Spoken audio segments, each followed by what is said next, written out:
A very good evening and a warm welcome to all our viewers to an insightful discussion. Sick Building Syndrome, Your Health, Your Space. Our sponsor for today's session is Mitsubishi Electric. Is sick building syndrome a known problem? Employee productivity is directly proportional to the environment in office. What are the major changes to be done in design to accommodate the indoor air quality? Let us gain more insights from our eminent panel with rich experience from the industry. Joining us today for an interactive discussion are Mr. Sandeep Goel, who is also our moderator for today's session, Architect Hiren Patel, HPA, Ahmedabad, Architect Sabarno De, Edifice, Mumbai, Mr. Guruprakash Sastry, Infosys, Mr. Dipu Manuel, Mitsubishi. I hope we have an informative and a knowledgeable session. Before we start the panel discussion, we would like to play a short AV and thereafter, Sandeep sir will be taking the lead. Thank you. We dream with open eyes, chasing them every day.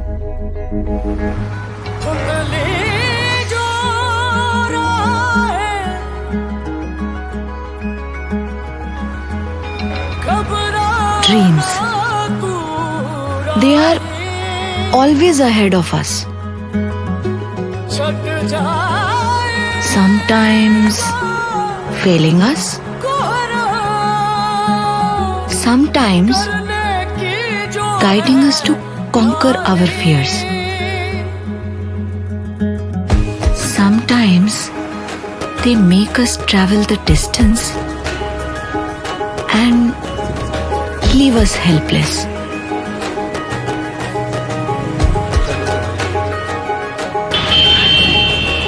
सिलवटे राहों पे रोके जो कर आगाज कदमों की थर थर से सिमटे रहे कर आगाज कर आगाज कर आगाज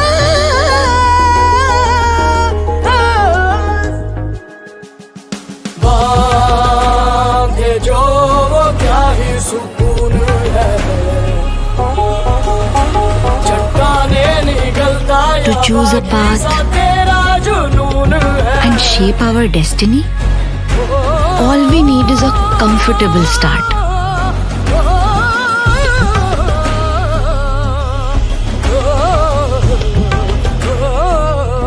To stay focused and walk ahead with confidence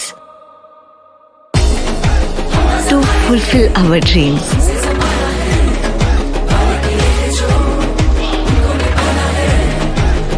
With efficient and reliable air conditioning systems, Mitsubishi Electric is helping to provide a comfortable environment for India to dream big.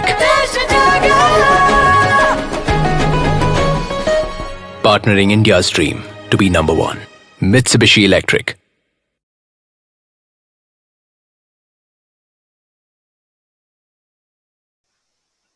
Good evening, everyone. I think it's a great time which we will have for some more, some discussions ahead in terms of us understanding about the topic of the day. We talk about sick building syndrome, your health, your space. And I think the word your is very important because people whom we design for, they rely upon us. They know that what we are doing is what we will do, considering that the whole design planning is what we would expect to give to us, our families.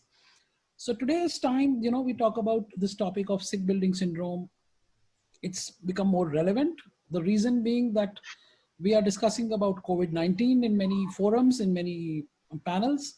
But I think the basic point which we have to agree, understand, align is towards to make sure that the buildings as a whole were to be planned efficiently earlier, now, and I think in future as well.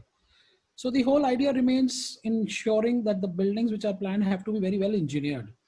And once we know that what are the kind of criteria we have to fulfill, there is enough technology, products, learnings, experiences which are available collaboratively from my colleagues on which we are able to align well to make sure that the kind of projects we are designing are very well planned, efficiently functional.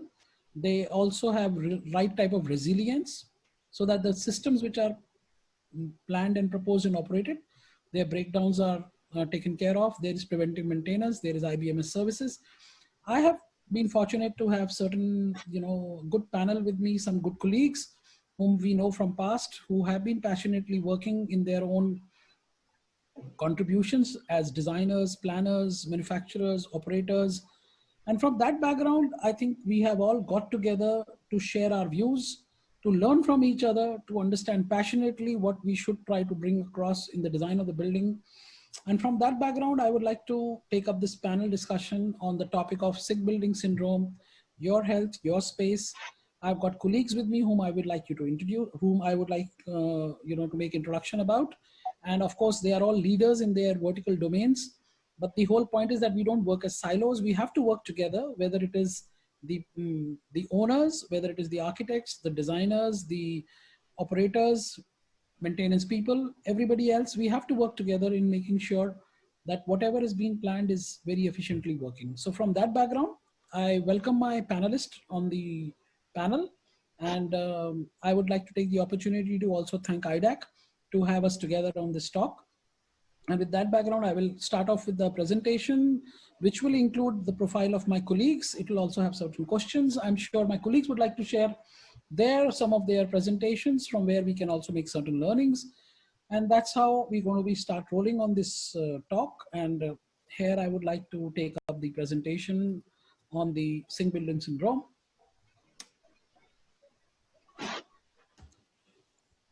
Thank you everyone to be part of this panel discussion.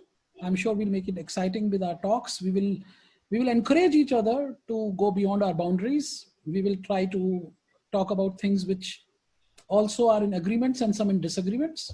I think that's going to be more productive for this discussion.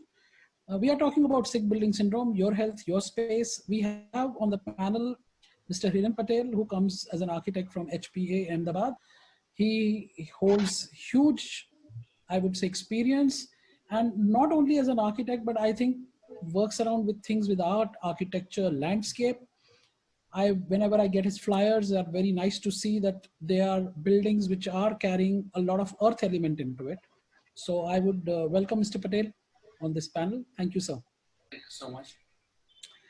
We have Mr. Sabarno, who comes from Edifice. He's a colleague who works on corporate interiors, a very demanding, I think, profile. Corporate interiors is something which everybody would like to see their interiors to be very, very high profiled, very ease of working spaces, places which make the colleagues motivate to work together, which are very lively.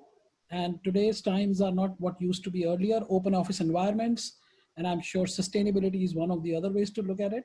So Edifice anyway are leaders in various vertical domains. And I'm happy that Mr. Day is with us on corporate interiors, because he's going to help us in making sure that our machines are placed well to make sure that there is no sick building syndrome for the people who are there in that spaces. Thank you, Mr. Day. Thank you.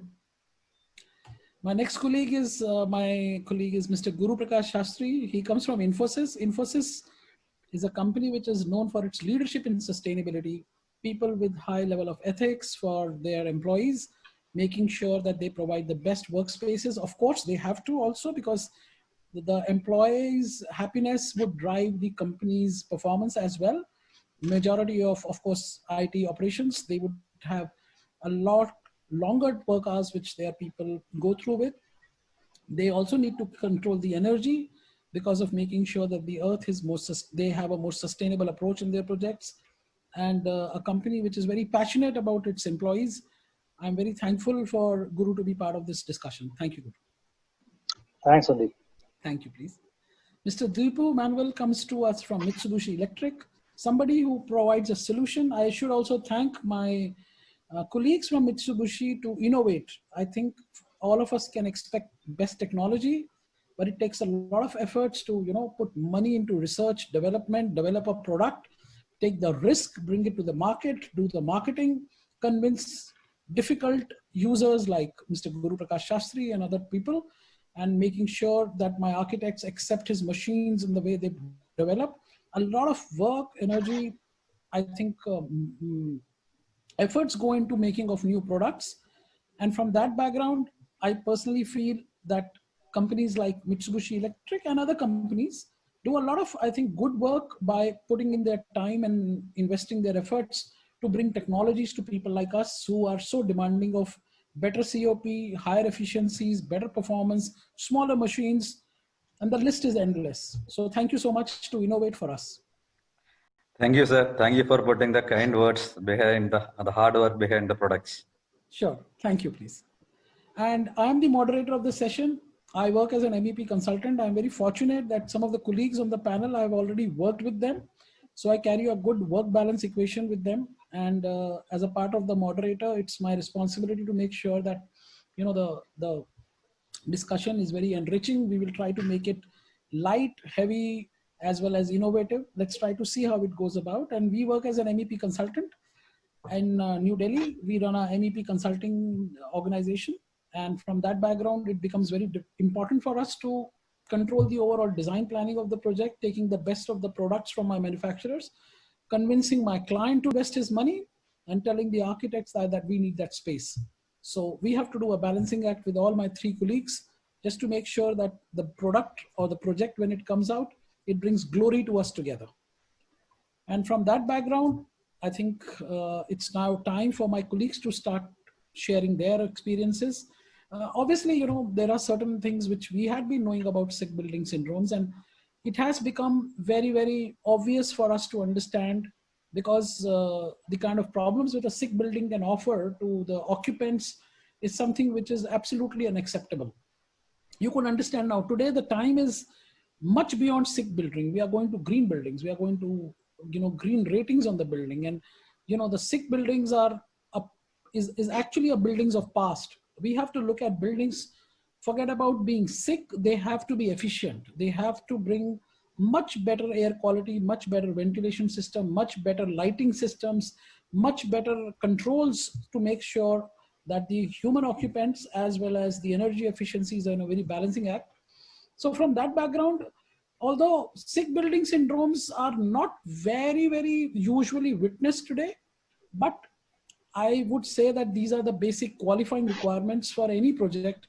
Green is out of choice. We can do green. We may do a normal building, but a sick building is of course something which is a no-go, neither for me, nor for my family, nor for my friends, nor for my colleagues.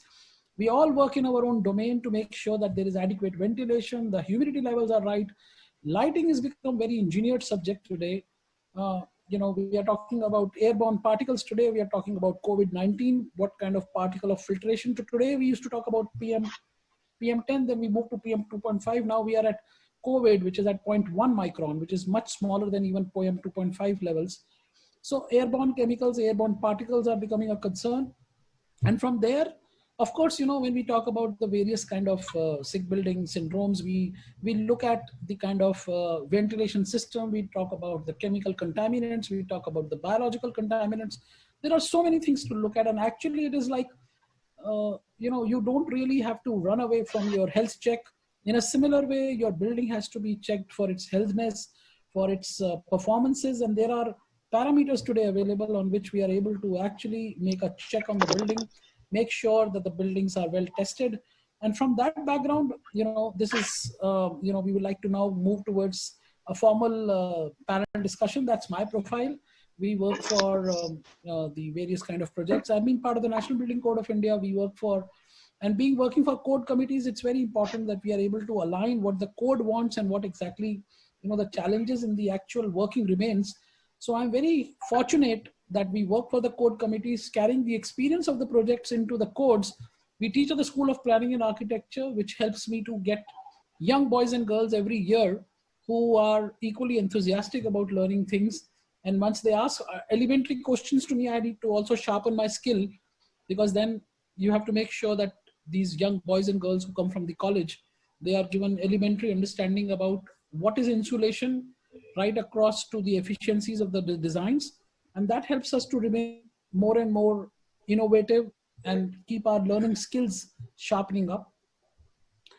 I introduce you to Mr. Patel. Mr. Patel, your profile is pretty long. I think it's very visible on the screen for colleagues who are going to be reading it.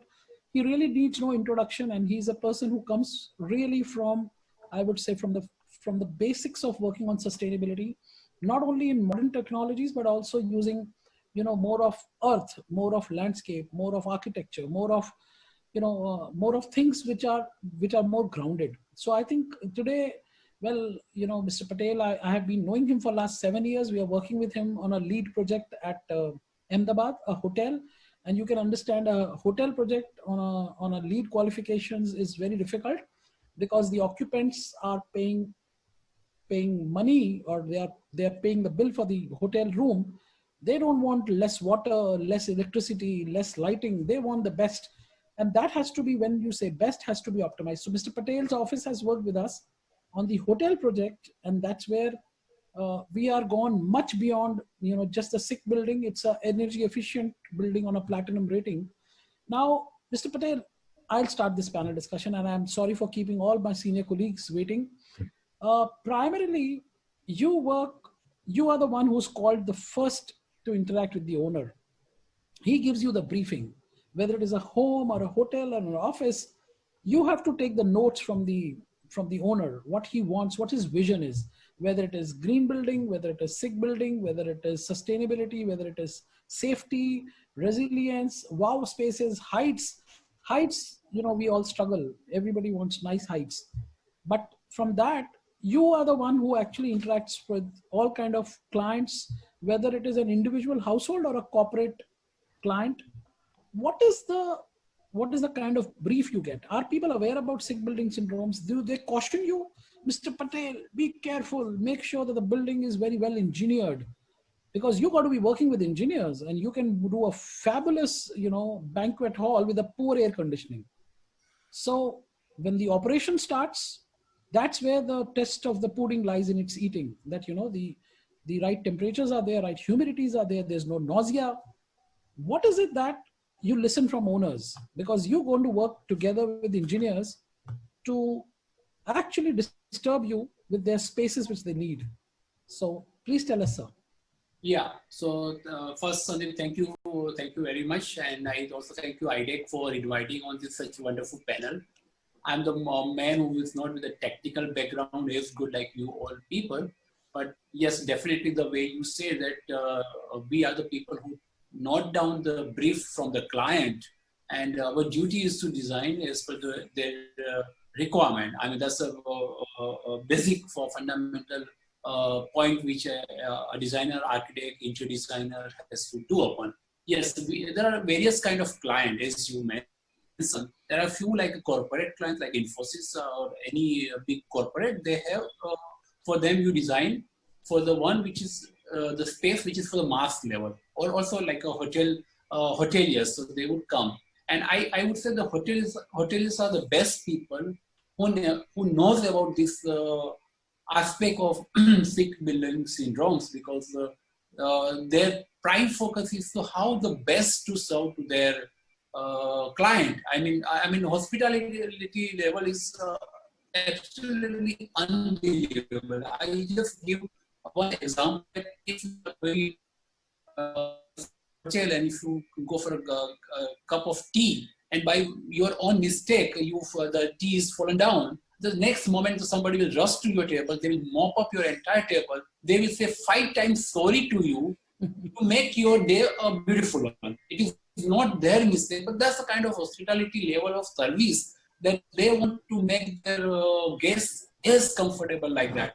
So if you are working with the hotel project, yes, definitely they come with very technical specifications like that, okay, if my client are sleeping, the noise levels should not go more than 35, and those kind of very technical, precise kind of, which that if you are working on IT hotel, they're very strict norms. I mean, on the bed, the air conditioning sounds will not come at all. I mean, the same people are living at their home with a very noisy air conditioning unit, but in hotels, absolutely soundproof. So no noise has to come from inside to out. Your aircon units will not make that much of noise, or not so much of direct flow on their head, and so many things.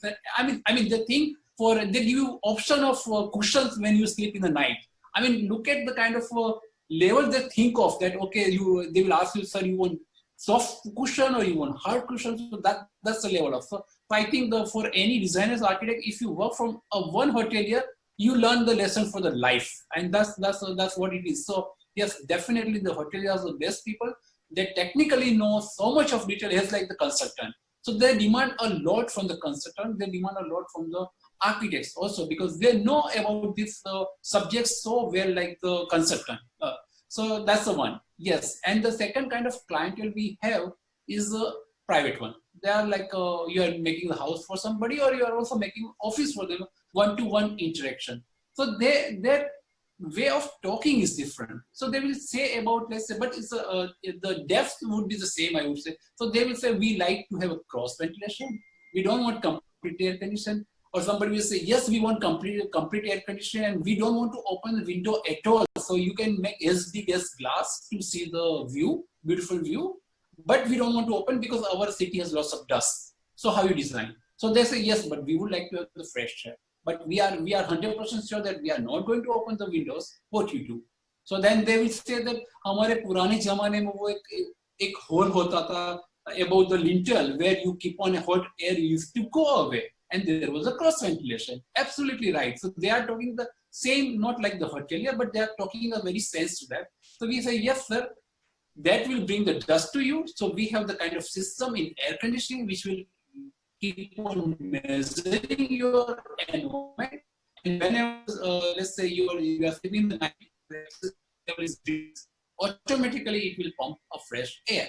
So I mean, the one-to-one client is a different way of asking, but definitely people are looking for a kind of space and environment which is very healthy, and this is how it is. Yes, so it's a way of talking is different, but people they are careful about it, and when especially they are making and nowadays like making house or making office is one of the highest investment from I mean lifetime. I mean, if you are making houses almost lifetime savings you are spending that. People are very emotional and very careful for everything. And second thing, they don't want to compromise at all. It's a small house, it's a small interior. Nobody really wants to compromise, which is a wonderful thing. I mean, that makes you a big challenge to you. Yes, definitely they have less budget, but no compromise kind of feel, which is good. So it's that's what I would like to say. Thanks. Thank you. I think you were so passionate about your talk, and when you use the word, there is a small thing above the window. It's known as Roshandan, which I had the fortune of looking at in my old homes, right. But now I don't see any Roshandans, and I can say Mr. Day has a nice smile because we are from that generation probably who have seen those things around, but now we can see those disappearing in the new homes. But I still used to remember my mother used to keep some small little, those birds, which were made of it. They used to keep it in the Roshandan as if the birds have come over there in your house. But actually that's how it is. So I think those were the things. And these are the same hotels, Mr. Patel, who needs 85 dB in case of fire. When they need 35 dB when they're sleeping, right. The 85 dB is required when the fire happens. So the hooter has to wake you up. Right. So we go to a dB meter to the pillow and check to the hotel guy when they are giving the key that if there is a fire and the guy is sleeping, then he should get woken up because the noise with the hooter should make the now then 85 dB. So there is a complete, change of the system. And ITC, since we talked about it, we have been hearing from them. They sell sleep. They say we sell sleep. And that's the only sale point which they say. If you are able to sleep in my hotel comfortably, means we have done our job well. Now moving further ahead, sir, yeah. I would like to take the honor of talking to Mr. Day. He's an architect and very passionate, and I'm sure behind his smile would be a lot of push from his interior corporate clients, somebody like Infosys or somebody like other, we talk about Goldman Sachs, or you talk about Amazon interiors, or you talk about Google interiors, all of them would be his clients. But, it takes a lot of efforts to make that smile of giving that vibrant space with orange carpets, with nice, nice cushions, nice seating spaces, and still making sure that the air quality is perfect. So I liked one more thing is that Mr. Patel said, maybe unke ghar pe, what is the kind of system they have is a different matter, but what they want. But in office environment space, what you do, corporate interiors, although the people would not have the right kind of environment back at home, but for a productivity back in the office, the right environments are required. Mr. Day's profile is there. And as I said, working with Reliance, Capgemini, Amazon, Tata Consulting, all of these are difficult clients, but we love working with difficult clients. They take us to the threshold of our innovations. So from that, the profile of Mr. Day is very well spelled out on the screen. I'm sure it would be a great, read. And it more than reading the profile, I think it will be more innovative to talk to him about what has it been your experiences? What is the innovative ideas? Have you put a fan coil unit under a sofa? Have you changed a fan coil unit from a horizontal profile to a vertical profile? Have you made sure that the ducts are provided without compromising the height which you needed? Because we are air conditioning engineers, we want height.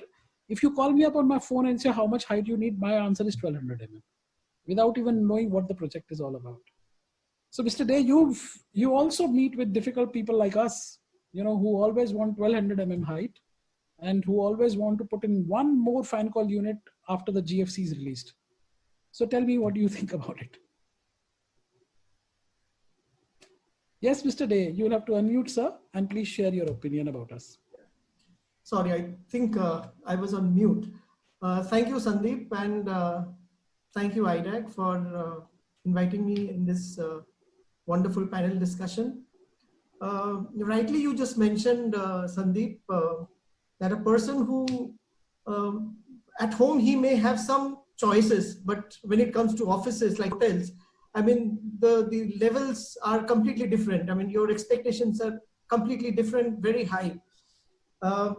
Honestly speaking, in today's world, employees are the most important asset that an organization has. An employee spends anywhere between 8 to 12 hours every day in the office.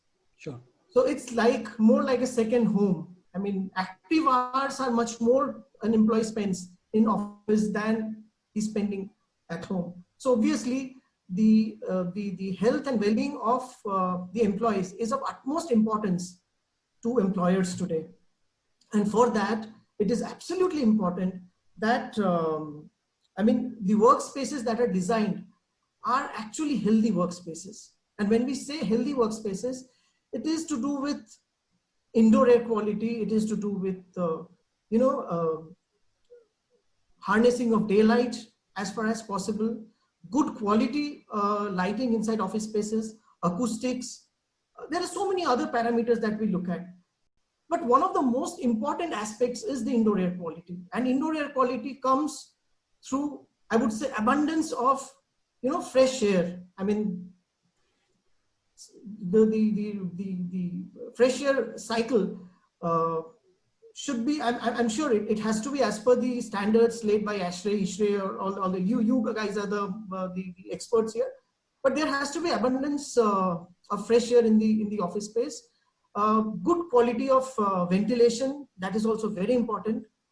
And then comes the other aspects.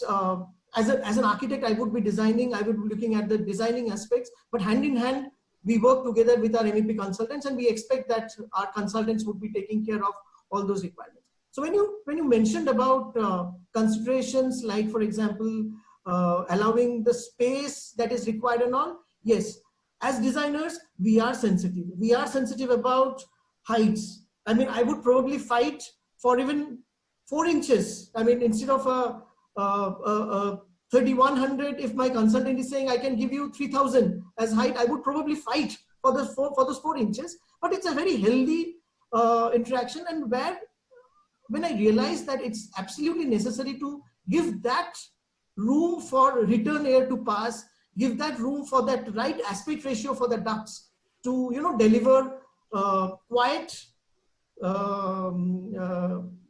air right up to the remotest corner of the flow plate. We do agree. And when it comes to spaces like AHUs and all that, we do not compromise on those spaces. If the consultant says that I need this kind of space, we may say that, okay, there is it possible to go for a different kind of a unit, a tower unit instead of a normal AHU and all that. But as long as it is made very clear, it is made, the consultant is able to make us understand that that kind of space is required, we always agree and we always provide that kind of spaces. Thank you. I think that is very meaningful because the whole idea is trust. And I always believe that if you're able to convince to your colleague, he becomes on your side of it to make sure that what you have asked for it is happening. Most of the time, we actually face problems when we are not able to make a convincing, inputs to somebody. And that's where the whole gamut of trust comes into it. And I think what you said, aspect ratio, when colleagues like you use those words, it makes us a good day because it gets us a smile, because we know that people who are talking about aspect ratio will respect the aspect ratio. And with employees, and I now come to my colleague,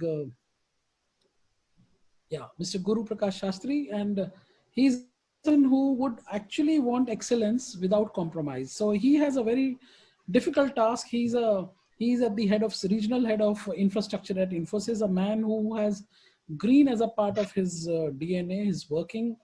His requirements are very, very, very, very clear on day one, no confusions, and somebody who can actually open to learning and giving inputs without having any prejudice. So I think from that background, I understand, I'm also an employer. So when my employee goes away at 6 o'clock in the evening, 7 o'clock in the evening, smile comes back to my face when he comes back to office at 10 o'clock tomorrow, because I know he's there. So it's always the fear of losing your people for whatever reason it could be, is I think the biggest nightmare I carry as an employer, because I can't afford to lose my people. They are my extended family. So I always have a smile on my face at 9 o'clock, 10 o'clock in the morning. When my attendance is complete, all my team is back with me. It looks like the army is back with me. And for next 9 hours, come where what, we can conquer the world. So I think, and I always tell my colleagues that if you don't feel like coming to office on a Monday morning, please call me. I'll come to your home, because we should run to the office on a Monday morning, because my Karm Bhumi is calling me now. So from that background, the person who is actually with a deep Karm Bhumi is Mr. Guruprakash, who gets really, really, really stringent benchmarks from his higher management. And every time he says we can do better than what they have said. So whatever they would say, he will come back and say, what they're asking is less. We should do much better than what they're asking for. So sir, you come from a background, Mr. Guruprakash, whose foundation is sustainability in all ways. Employees' productivity is directly proportional to the environment in your office. If the environment of the office is good, washrooms are good, you have the right ventilation, your employee enjoys to work there. And we know how passionately and happily Infosys people work. I have worked in your office till 11 o'clock at night, and everybody is beaming with energy because the environment is conducive. The HR people take care of something else, but engineers have to make sure that the engineering is working well. So how do you see to remove the sick building syndrome, you need to spend more money? Do you need to spend more money in terms of the capital cost, in terms of the operating cost? Does it really having an effect on your operational costs to remove the sick building syndrome? I would be really appreciating your inputs to all of us. Sure, thanks, Sandeep. Thanks for the thanks for the introduction and the question you posed. So the clear answer would be no. There is no compromise in terms of employee comfort and health, because that's the primary basis for any design, right? When you start design, the first aspect that you are looking at is how comfortable are the occupants of this building, how the health of the space is maintained. Until unless that is achieved, there is no sense in talking about efficiency or sustainability. So that is the basic premise on which everything starts. So of course, as you said, increasing fresh air comes at a cost. But there are different strategies that we can look at on how can we get our spaces to be more healthier.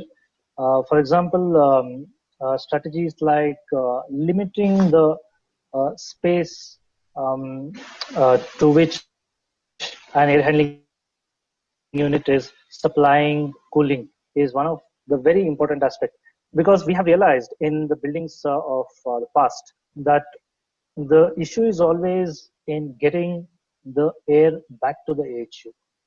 Always there is a supply air and there has to be a return that goes back to the AHU room, and then only you are able to maintain a proper circulation of air in the space.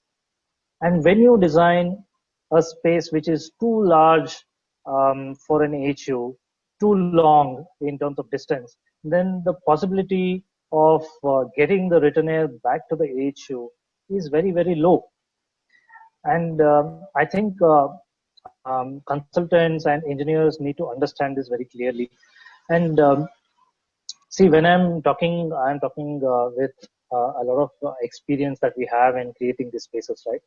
We have 45 million square feet of space across India today, and we have all kinds of buildings. We have buildings with DX units, VRFs, fan coil units, cassette units, AHUs, everything. You name it, we have it. So we have our fair share of problems as well, and we have dealt with different kinds of problems in different ways. And certain things in a building are uncompromisable. We've had a good working relationship with Sandeep and team in one of our projects, and we were very clear that this is the amount of space that is restricted for one AHU. Only then you will get a proper circulation of air into the space, and you get a proper the number of air changes that you would need. So that's something that we need to be very clear as engineers, as owners, and of course in the current times that you see because of the existing situation that we are all in today, it's essential that we have adequate fresh air that is designed in all our buildings. In a lot of old buildings that you see, there is no provision for fresh air in many cases. In many old buildings across India, when you see whether it is retail or whether it is corporate, the provision for fresh air is hardly there. So this is something that has helped us a lot in the current situation. The first thing that we did in the beginning of March is to open all the fresh air dampers to the maximum extent possible across all buildings at Infosys. So that was the first thing that we did, because we wanted fresh air, we wanted good ventilation, we wanted healthy spaces inside the building. Whether the spaces are 100% occupied, 50% occupied, or 20% occupied, it doesn't matter. So as such, coming back to your question, specifically, sick building syndrome is something that we have not faced anywhere. When you maintain your systems well, when you maintain your interiors well, when you maintain all your spaces in a good hygienic condition, I don't see any reason why you have related to health inside your spaces. That should never be the case. Sandeep, as you were mentioning, we have very high standards for our designs, for our maintenance. This is one of the things that has been imbibed in the culture of Infosys since beginning. When Mr. Murthy starts, he always says, when the employees come to office, they should feel a sense of pride. So that's something that we always want. That is the reason you see our campuses maintained in such a way, because it's an expense to maintain the campuses in such a beautiful with such a beautiful landscaping with all the neat and clean roads and a lot of spend on maintenance. But this is something the employees really relish. They feel good about when they come to offices. And when you see, as you mentioned, the bathrooms, the spaces, the office spaces, spick and span maintenance is something that is uncompromisable for us, and that's what makes people think about working in office a nice experience, that they want to come every day and spend time with other colleagues, and they are really proud of being inside their offices, being in the campuses. So that's something that is very essential and should always be the basis of design. Thank you. I think this is so nice to hear, because I always believe, the office being the most pride place to be. I think it really, I have worked in organizations and I have really, really enjoyed going there for the career growth, for the environment, for the office colleagues, which I get there. And I think is paying back to us, because productivity is so better. I do call myself pretty workaholic, but I really enjoy it because it gives you a sense of, delivery is incomparable to just the remuneration you get. So I think it is much more than just the remuneration check what you get. I think the sense of deliverables are the ones which drives us further ahead. And from that background, I come to my other colleague, who is Mr. Dipu, who is basically with 18 years of good experience. And I'm sure with 18 years experience, he would have definitely contributed and he would have more ideas to come across. And I said, again, you have been investing your money, time, and efforts for making innovative products. And we definitely would like to, when push comes to shove, we come to you. Dipu, we need a smaller fine call unit. We need better efficiency. Why your COP is only 3.5? Why can't you give me 3.8? And you, as you are smiling right now, go back and say, sir, I will do something about it. So thank you for giving that assurance and coming to meeting our expectations every time. And what is it that you have to do, in terms of indoor air quality? Now, I have a building which I know is not good, and probably I'm the owner of the building. But is it something I can do to improvise the design of that project by retrofitting? That technology is available from you on that. So can you please tell me that hopefully I don't have to live with my sick building, despite that I might have done some mistakes in past, but I'm wanting to correct my mistakes. Can you help me to correct those mistakes? Please, you'll have to unmute yourself and share your views.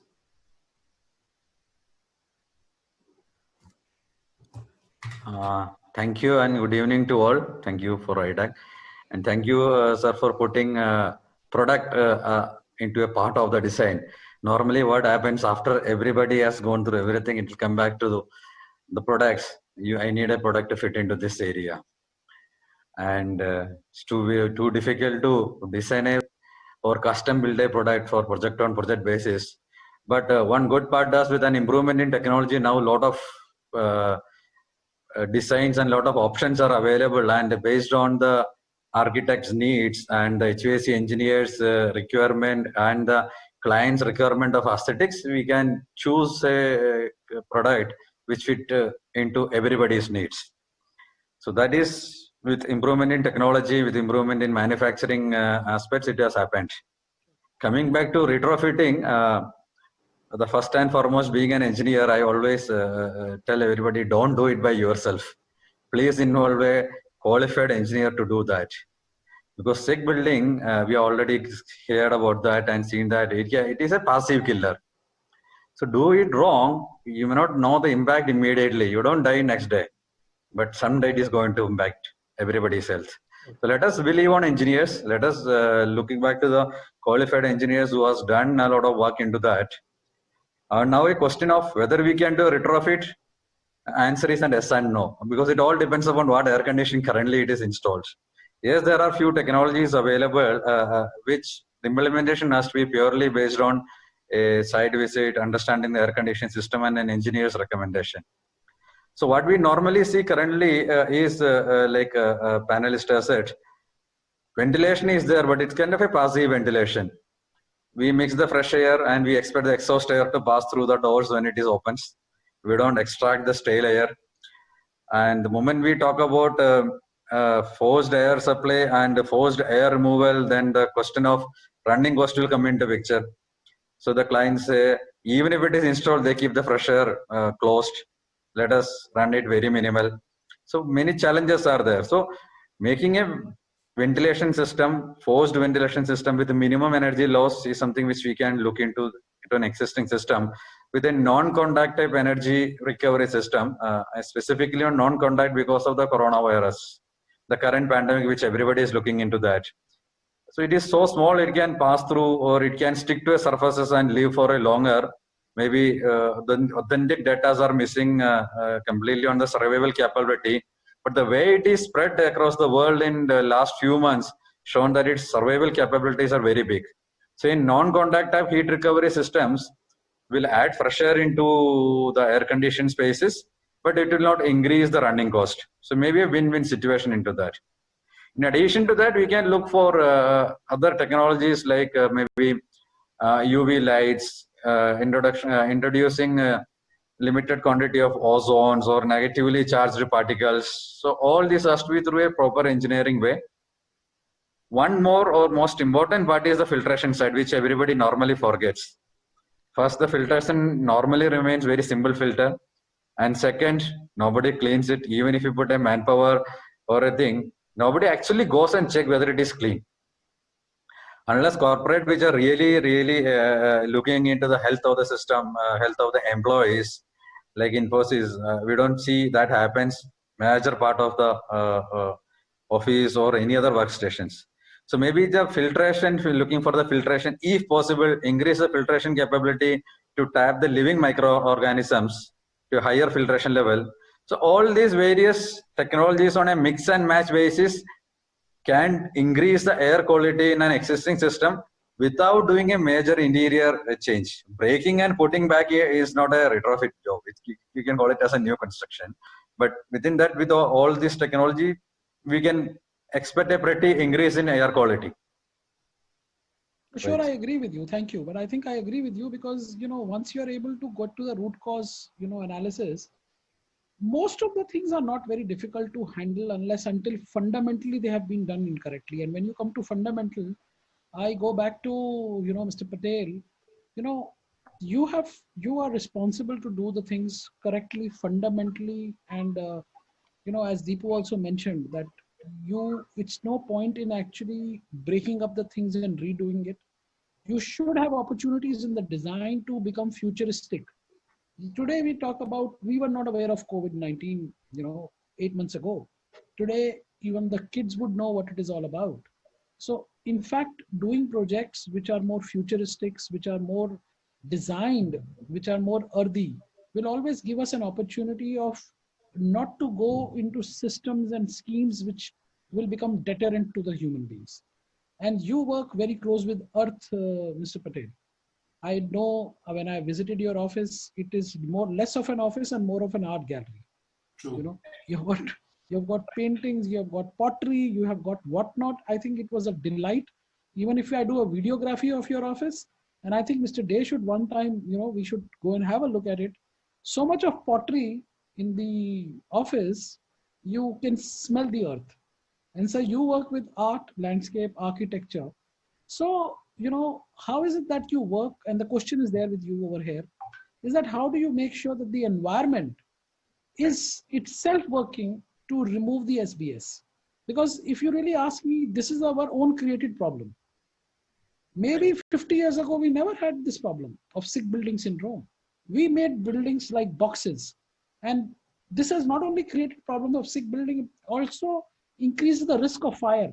The more you make a building which is covered up, boxed up, no escape for any ventilation to happen, the smoke enters into it and it actually kills many people because there is no relief for the smoke. Whereas open buildings, naturally ventilated buildings are always been a delight. So tell me, Mr. Patel, why on first place we have invented buildings which have created problems? You very rightly say that our office is not a... Yes, sir. Yes, Mr. Patel, we will hear your views. Yeah. So you rightly say that our office is doesn't look like an architect's office, but it looks more like an art gallery. And that art gives you so much of pleasures, and you discover so many new things. I was just thinking that many times we heard that, okay, you are working and you wanted to have a very bright idea, and people will just go for a walk. Why they go for a walk? We have always heard that Steve Jobs, iconic entrepreneur of Apple computers, he says, I would walk and I will get the ideas. So that's what, even he has a wonderful building living in. The fresh air on outside in garden cannot match with whatever the kind of interior space we create. So that's, we are all humans, and getting enough sunlight, makes you like, we are like, it's same like a vegetation and like a flowers. If sunshine comes on you, you brighten up and you don't have a view of your sun in your room. You get depressed.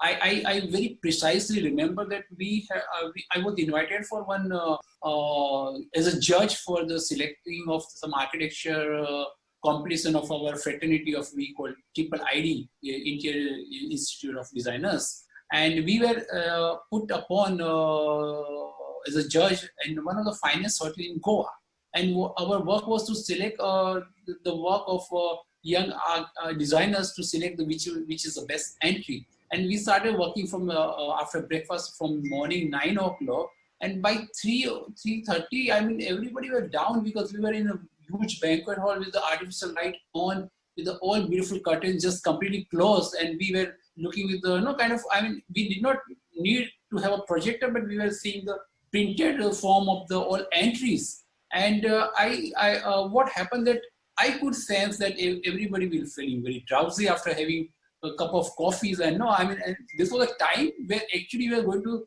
finalize the finalists so by the time your work comes to select the best entry, mentally most of the architects judges were actually tired. And what happened, I got up, I don't know from where I got the idea, I got up, I walked to the windows, the huge curtain which I just opened up, and there was such a brilliant evening sunset was happening, and there was so much of greenery all around, and the whole day we were sitting with the curtain closed. And so that was we felt that complete fresh air and everything was there, we were not comfortable. So I would love to share my screen, because apart from the fresh air and everything, the how you feel fresh about goes to many things about views, the light coming to you, the artwork. So maybe I have a couple of few slides. Maybe if you allow me, I would like to share that. Yes, please, Mr. Yeah. So are you able to see the screen? Yes, please. We are able to see. Okay. So what I say that the nature makes you very comfortable. So how deep you are connected to the nature will completely change it, whether it's a living.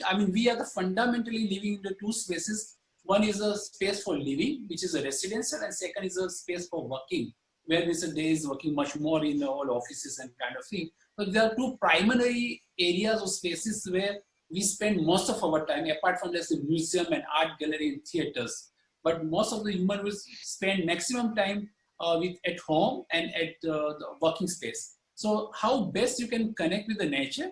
So this is one of the project of the house which we have just done it. So no, it's a simple form of architecture, but there's so much of garden. And I have always seen the client are sitting more in the garden rather than sitting inside air-conditioned rooms. So that's what one realized, that even though they don't have fan and open OTA, because they feel so nice about sitting in outdoor with the nature around, where you see the birds and you see the flowers and kind of greenery. So enough sunlight you can. And I think in COVID, the best thing what we learned is we suddenly realized the value of nature. We could see the sunset, and we can see the beautiful sky, which never had time to do that. But staying back home, looking from the one same window, we could see the new flowers coming on the trees or the shrubs, and you can see the beauty of the dry leaves which is fallen on the street. They all are created by the nature, and all these actually subconsciously make you very happy. So and apart from that working space or living space, one has to really create the kind of spaces which makes you more relaxed. You enjoy the things. So kind of water features for the house and offices can work well. You can put your feet into that thing and you can get fresh. So if you have a little the lunch break, and if your little clean water pond, it is wonderful to put your feet into that, and the kind of regeneration you will feel is beyond than any therapy, I would say. So and you can look at the kind of the sun falling into the wall and the kind of the shadow are happening. I mean, those are the very positive kind of aspects when you create the spaces. For example, this is a house we have created for somebody where the art is a living. I mean, it's a living within the art kind of space where you, I mean, obviously he's a good art collector. So he is one of the largest painting of original of from MS Hussain. And we could not fit into the even wall. So we had to extend the wood partition to cover the entire painting on the right hand side. But what I realized that the nature and some creative aspects of the things like art and everything, if you live within that, it makes you very happy. Apart from, yes, definitely fresh air and everything, I mean, we have been technically discussing, but this such kind of spaces create different kind of vibes. Paintings and art brings you another level of happiness, and it goes actually into the subconscious mind. I mean, or living in completely with a beautiful view. I mean, this is the space, it's a family space in one of the house we have designed, but virtually you are virtually living into the green because you have wonderful view of self-created garden, and you see the greenery, and I mean, see, you use every day, but then you see the plants near to you are growing and how fast they are growing, what kind of, so you are actually connected to the nature, and that makes you, apart from the other facility of fresh air and everything, this happens well. Many times I say it's always good to have a door which is not airtight and it let the air goes out, and that makes actually kind of a little circulation of air, especially for our air conditioning houses. And I mean, this is like one of the sketch we are working on it, and like thinking of a lot more kind of garden and greenery all around. So there's a house which is in the LC kind of shape, and there's a like little kind of water features over there. So the idea is that people can come out, be into the nature, and feel like they are in a farm kind of land. And it's completely it's a huge list of the wish list of the planting trees, which is written in Gujarati, but it's like it's more like a poetry to me, that we wanted to use most of them into these projects.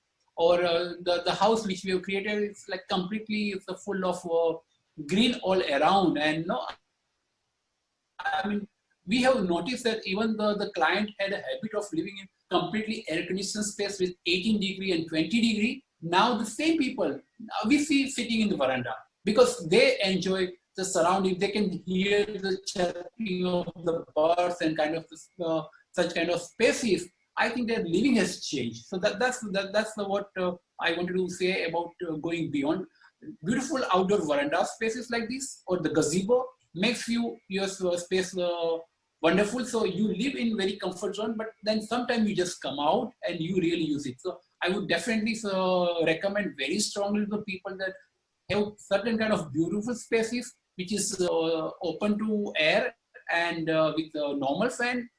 You come back to the normal environment, and definitely your body would adjust to that, and you start using those area, and makes even more comfortable than the glass boxes you said of where we have been creating glass boxes and creating the forced environment where you are out into the nature and enjoying the spaces around. Or how you approach to the place. I mean, it makes also, I'm sure the Infosys, as I heard that they are so focused and so wonderful to listen, that there has to be pride of space you are working.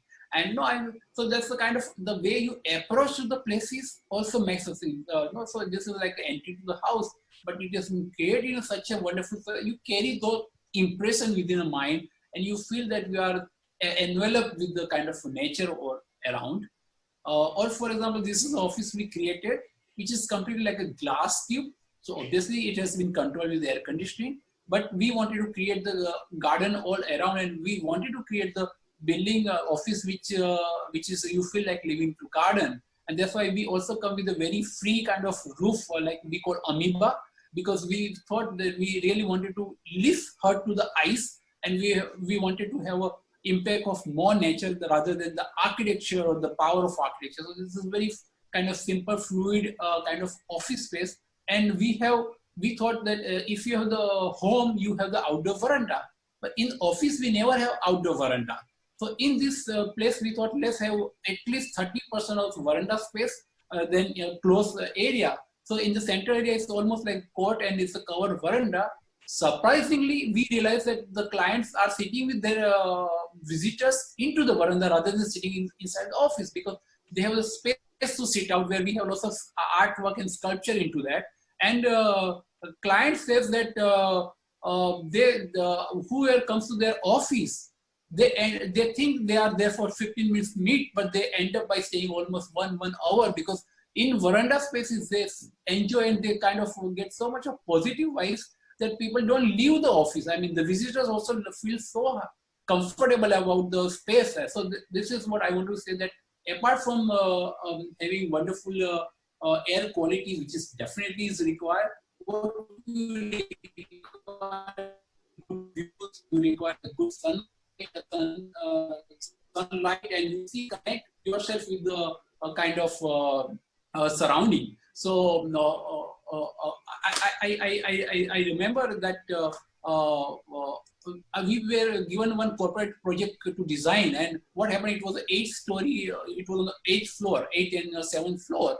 And most of the time what happened that on the front where the view have the view, we will end up putting the director's cabins, right? Because they are the important people. And inside the staff area and the major people who are working in the office, they're inside. So technically, the bosses or the senior people who will put the curtain of their cabin for privacy, and they are not able to, the general staff is not able to get the direct sunlight. So what we did, we completely reversed the things. We put the directors Patel, inside. I think this would be so interesting to see, because the moment you are showing me that building with so much of, the office building, the first thing which would occurring to Mr. Guruprakash, mind is what is the glass they have used.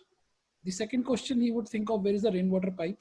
The third thing he will think of, where is the electrical DB?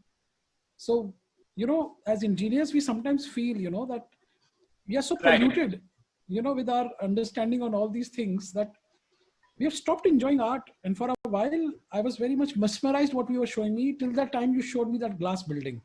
Right. And the next thing which came to my mind is, my God, what kind of a glass which these guys would have used and where the rainwater pipe is. So sometimes you feel very embarrassed. Right. I feel very, very disconnected with the topic of this webinar and the building you have shown.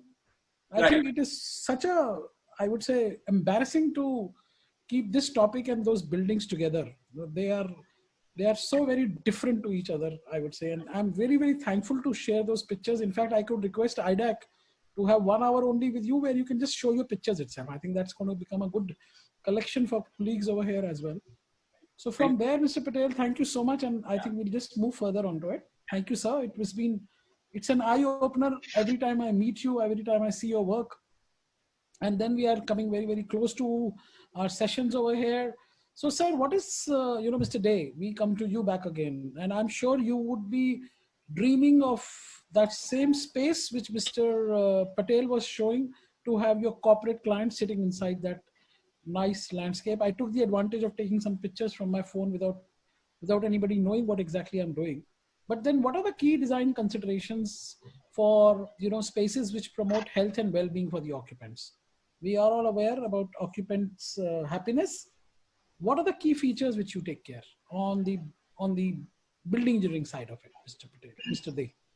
Yeah, so I think a lot of points have already been covered by architect Hiren Patelji. Since I'm more looking into corporate interiors, office spaces, I will be focusing on offices only. So like I mentioned earlier, that an employee spends close to 12 hours every day in the office.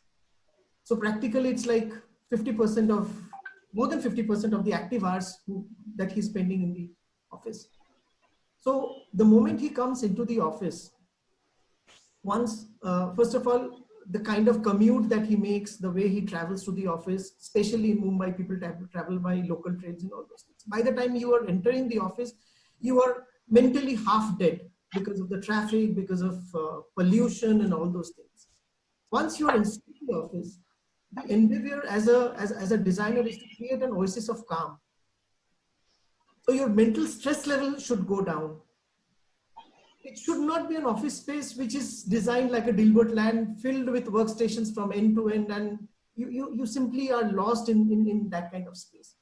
We all have been talking about indoor air quality, ventilation, fresh air. So I'm not going to touch base upon those points once again, because that is a given. We know that that is one of the prime, because you're spending so much time inside the office. That is one of the most important things, the quality of air that you're breathing.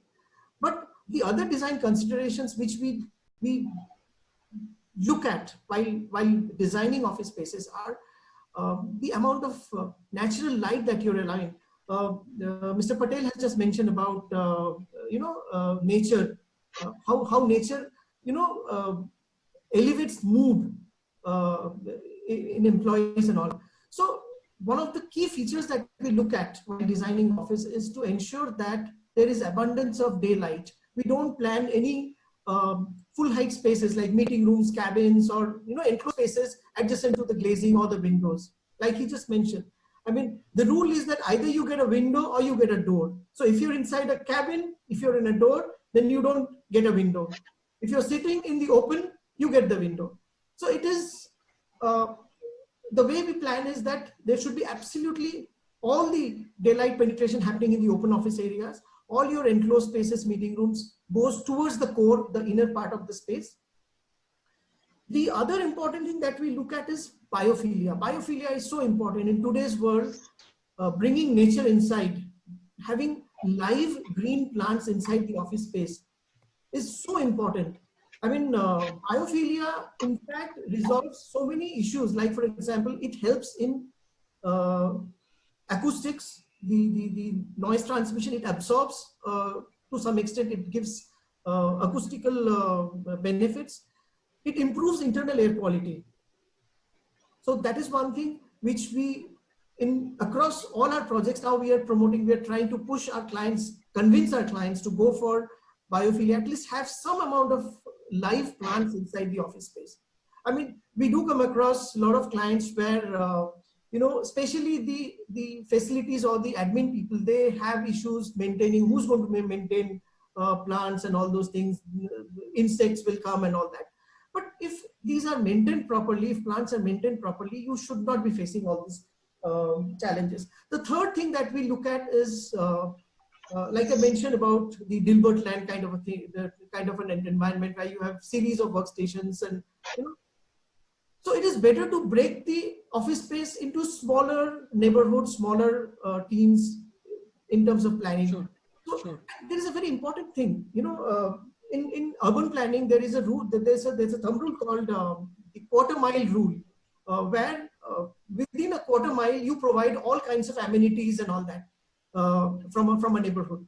So exactly in the same way, when we are designing office spaces, we also try to provide necessary amenities within reach, so that an employee doesn't have to really walk a very long distance to, go and get something. Apart from that, I've talked about biophilia. I've spoken about the indoor air quality. I've spoken about acoustics. There are certain other amenities which actually help employees bring down their stress level in office spaces. So while planning, we do think about creating quiet zones within the office space. Look at nowadays, a lot of clients are asking for providing sleeping pods, resting pods, where just to make sure that stressed out employees can go and spend half an hour or take a power nap or something like that. Meditation rooms, different types of facilities like yoga and all those things. So all these things put together, can help in ensuring that the overall health and well-being of the employees are taken care of. Sure. I think the way we are pampering our employees, from yoga to gyms to crutches, I think we may find them not to go home itself one day. They'll just stay back tonight and say, we are happy to be in the office. So I think that's one of the other things. I think the way we are pampering, and we love to pamper, of course, because we know that they are our assets. And from here, I go to somebody who really pampers their employees well. They are a taskmaster. They are difficult people as well, but They also pamper their employees to fullest to make sure that they remain happy and productive. Sir, you are known for innovations. Anything you would like to tell us? Innovative things which Infosys has done, Infosys with innovation, Infosys with I. So what do you say, Mr. Guru Prakash? Yeah. So before jumping into innovations, just a couple I want to tell, because I feel it's very important for all of us to know. We heard about some very good designs from Mr. Patel and also Sabarno mentioned about the requirement of natural light and all. So, see, when we look at design of a building, we always want the building to provide absolute comfort to the employees so that they don't worry about anything else but can focus entirely on their work. Right? How do you make that happen? You need to have very good comfort in terms of temperature, in terms of fresh air, in terms of views for the outside. They should feel at home, right? So the link or the coordination between the architecture and interior has to happen from the concept design stage itself. So we don't look at it as two different things. When the architectural design for a building is happening, it's very essential that we know what is the interiors that we are planning. Whether because that's the only way you can actually find out how much of natural light you're getting into the building, how to design your interiors to get the right amount of natural light into the space without any glare. So, of course, Sandeep, you were telling about the glass building and what we will be thinking about the glass building. Yes, the first thing that comes to my mind is how do you address the issue of glare inside such a building. We do have a lot of glass buildings that we have built. Some very expensive mistakes that were made in the maybe some 15 years ago, and they not only consume a lot of energy for us in our setup, but they also are very high discomfort for the employees sitting inside and working in these buildings. We've had people sitting with umbrellas inside of buildings because they're fully glass buildings and there's sun coming from all directions, and they had no other option to have an umbrella than to have an umbrella and sit and work. So this is something that we have completely eliminated by limiting the amount of glass. The whole point, the basis of our design is how to get enough natural light inside the building without any glare. The thing is, you can have very nice glass facade so that you can have connect to the nature. But if you provide too much glass, then definitely it is a discomfort for the employees because of the glare. And most of the people today in offices work on computers and laptops and screens, and they don't want to have any glare. Many people get headache and aching eyes and so on. So what do? They request for blinds, and once the blinds are closed, they never open again, right? So this is something that we have completely eliminated. We do not have blinds in any of our new buildings. So Edifice, where Sabarno is looking at the interiors, Edifice has designed our office in Indore, our building in Indore, and we both know how much effort has gone into designing the window and the shading in the right way so that we have good natural light inside the building, right? So that's one very important thing, how to link architecture and interiors. They go hand in hand from day one of design. The second thing is on different strategies. Now here comes the innovation part. Now you have to look at efficiency as well as comfort of the occupants. And this is only possible when you look at some very different ways of cooling the spaces. So today we are only looking at radiant cooling for cooling all our buildings. Radiant cooling is the system where you separate sensible load and latent load. You have very less air only to take care of the fresh air requirements, which is giving you a kind of environment which is far better than in regular air-conditioned buildings.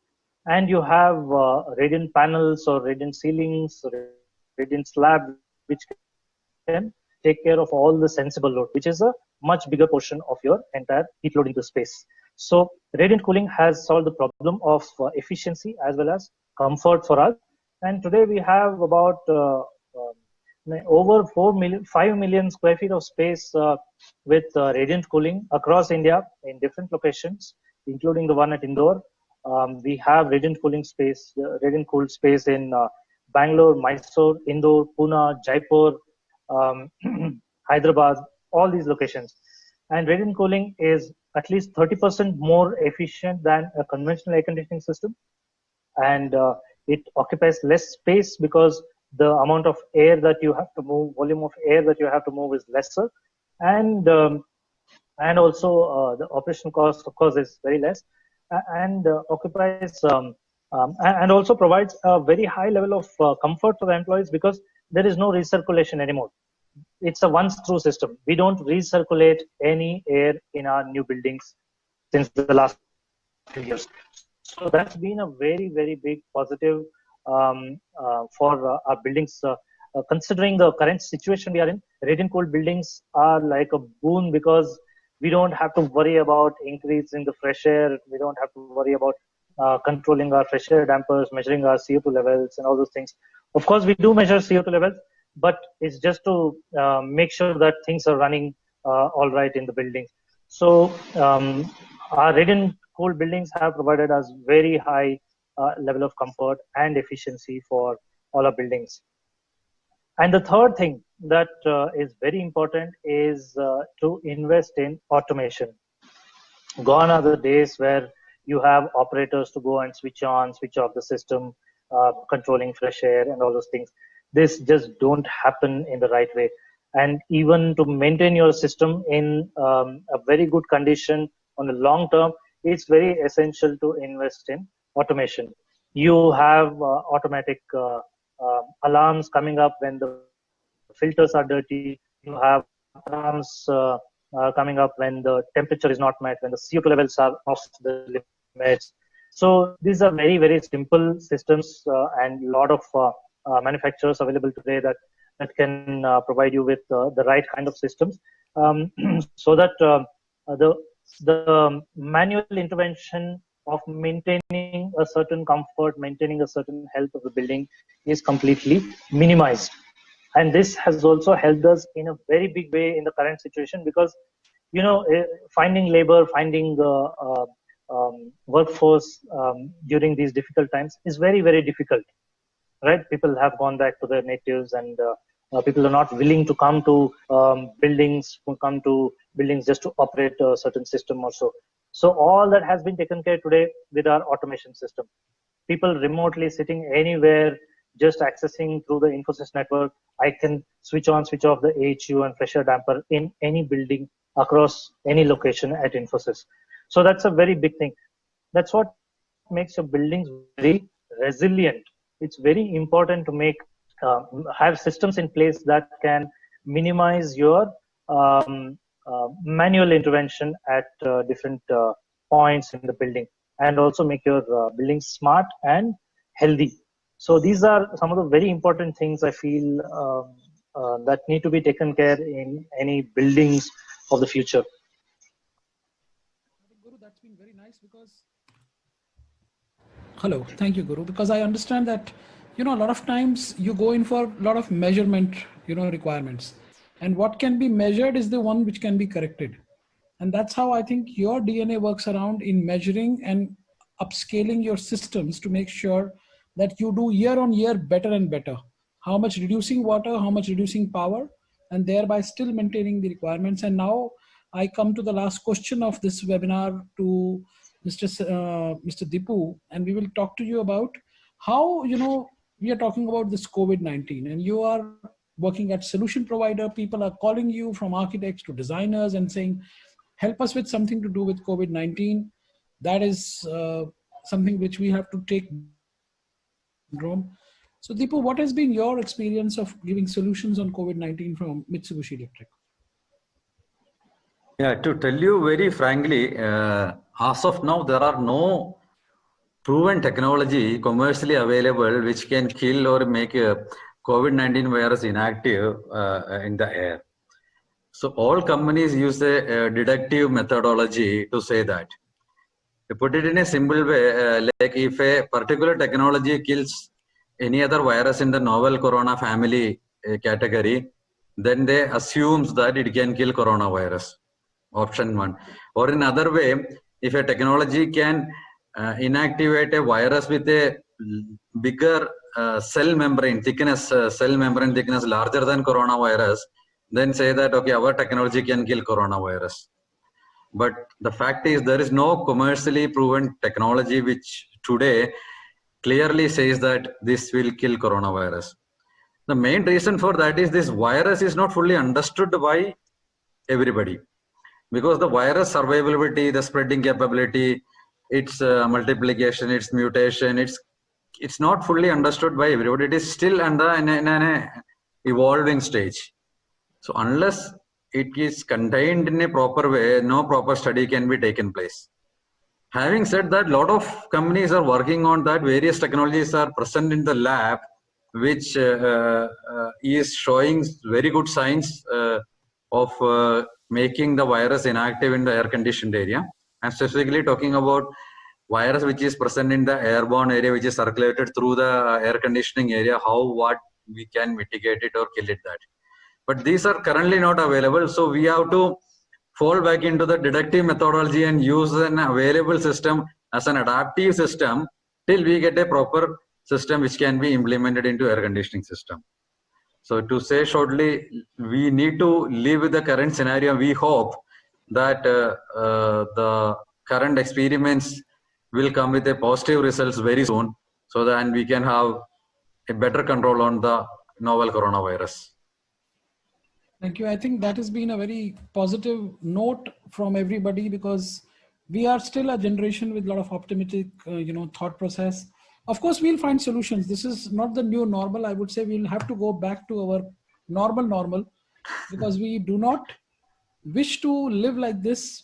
In this, we want to meet everybody. We want to have, we want to sit across. We need to have our conversations. We are looking forward for conferences, webinars, meetings, going to each other's offices. It's been a delight. And I think what we have been doing for 25 years, what we have not done for 5 months is really taking us away, but still I think this is a great platform to interact with colleagues like you, to feel excited, to know that the world is waiting for us to come ahead. Of course, sick building syndrome is a topic which is very important for all of us to professionally commit. I always feel in India, more than legal, we are morally bound for what the client is appointing us. Legal issues are not much of a problem in this country. You send me a notice, I'll deal with it. But I think we are morally bound for what we are being engaged by our clients. And all of you present in this room are very much professional. You are driven with values, ethics, and I am very glad to have a dialogue with you one-to-one. I thank iDAC. It has been a great enriching experience for me. I've written some A4 size sheet notes for me, right from writing biophilia, and I was looking at Guru also, you making some notes, because from biophilia we'll go to hydroponics. So there are these words which we also have to use in our talk, and from Roshandan to write measurement.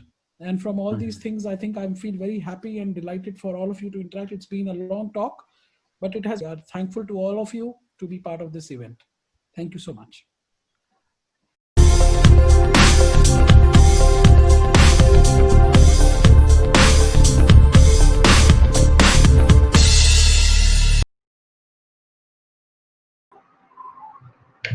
Thank you to our eminent panel for the colossal knowledge shared this evening. A special thanks to our sponsor for today, Mitsubishi Electrical. We thank our audience that have shown support and tuned in this evening. Until we meet again, stay safe and get up for the new normal.